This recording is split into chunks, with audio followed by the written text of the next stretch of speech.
आपका स्वागत है हमारे free educational channel RS classes में। हम लोग आपके सफलता के मार्ग को प्रशस्त करने में सहायता करते हैं, साथ ही आपके उज्जवल भविष्य की कामना करते हैं। आज मैं आपको नाभिकीय ऊर्जा क्या है एवं नाभिकीय परमाणु संयंत्र क्या है के विषय में बताने जा रही हूँ। नाभिकीय ऊर्जा का मुख्य सिद्धांत विखंडन या फिजन का सिद्धांत है। इसके तहत मंद न्यूट्रॉन द्वारा यूरेनियम के नाभिक को तोड़ा जाता है। इस प्रक्रिया में ऊर्जा की विशाल मात्रा निकलती है तथा 3 अन्य न्यूट्रॉन पैदा होते हैं, जो पुनः यूरेनियम के एक कर कुल 3 नाभिक को तोड़ डालते हैं। इस तरह से एक चेन रिएक्शन शुरू हो जाता है। परमाणु रिएक्टरों में ऊर्जा उत्पादन हेतु नियंत्रित श्रृंखला अभिक्रिया कराई जाती है, जिसके तहत मंदक के द्वारा हर अभिक्रिया के बाद पैदा हुई 3 न्यूट्रॉनों में से 2 को अभिक्रिया से हटा लिया जाता है। अनियंत्रित श्रृंखला अभिक्रिया की परिणति परमाणु विस्फोट में होती है, जिसके आधार पर परमाणु बम बनाया जाता है। नाभिकीय रिएक्टर के द्वारा ऊर्जा को रचनात्मक कार्यों में लगाया जाता है। इसमें नियंत्रित श्रृंखला अभिक्रिया के द्वारा ऊर्जा उत्पन्न की जाती है, जिससे पानी को गर्म कर भाप बनाई जाती है। इस भाप से टरबाइन चलाकर विद्युत उत्पन्न की जाती है। सबसे पहला नाभिकीय रिएक्टर वर्ष 1942 में प्रोफेसर एनरिको फर्मी के निर्देशन में शिकागो विश्वविद्यालय में बनाया गया था। रिएक्टर के मुख्य 3 भाग होते हैं। पहला नाभिकीय ईंधन और न्यूक्लियर फ्यूल। इसमें विखंडनीय पदार्थ होता है। यह प्रायः संवर्धित यूरेनियम होता है।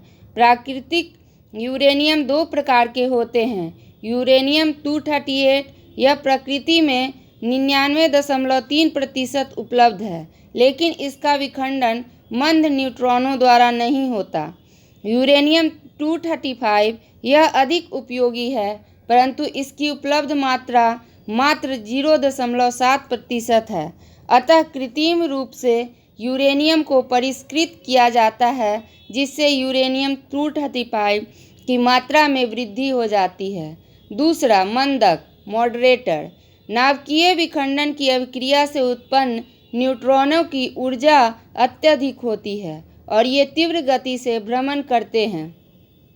परिणामतः ये विखंडनीय पदार्थ के नाभिक में प्रवेश कर बाहर निकल जाते हैं, जिससे श्रृंखला अभिक्रिया शुरू नहीं हो पाती है। श्रृंखला अभिक्रिया के प्रारंभ होने के लिए यह आवश्यक है कि न्यूट्रॉन विखंडनीय पदार्थ के नाभिक में प्रवेश कर उसे अस्थायी बनाए, जिससे कि वह नाभिक विखंडित हो सके। रिएक्टर में मंदक तीव्र न्यूट्रॉनों को मंदित करता है। इसके लिए प्रायः ग्रेफाइट या भारी जल heavy water D2O deuterium oxide का उपयोग किया जाता है। तीसरा नियंत्रक छड़ और कंट्रोल रोड्स। विखंडन की श्रृंखला अभिक्रिया को नियंत्रित करने के लिए कैडमियम या बोरॉन की लंबी छड़ों का प्रयोग किया जाता है। ये छड़ विखंडन में उत्पन्न होने वाली न्यूट्रॉनों को अवशोषित करती है, जिससे विखंडन की श्रृंखला अभिक्रिया को नियंत्रित किया जाता है।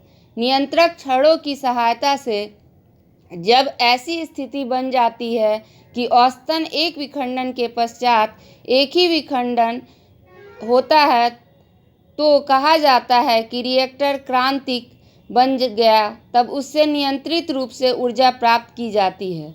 विश्व में 2 तरह के न्यूक्लियर रिएक्टर का प्रयोग होता है। पहला लाइट वाटर रिएक्टर। इसमें परिष्कृत यूरेनियम का उपयोग किया जाता है। मंदक के रूप में H2O का प्रयोग होता है। विश्व में इसी तकनीक का अधिक प्रचलन है, जबकि भारत में कम। तारापुर कुडनकुलम में इसी तकनीक का उपयोग होता है। दूसरा हेवी वाटर रिएक्टर। इसमें प्राकृतिक यूरेनियम 238 का उपयोग होता है तथा मंदक के रूप में भारी जल D2O का उपयोग किया जाता है। भारत में अधिकांशतः रिएक्टर इसी तकनीक पर आधारित है। आज के इस वीडियो में इतना ही। ज़्यादा से ज़्यादा परीक्षा उपयोगी वीडियो के लिए हमारे चैनल को सब्सक्राइब एवं लाइक कीजिए।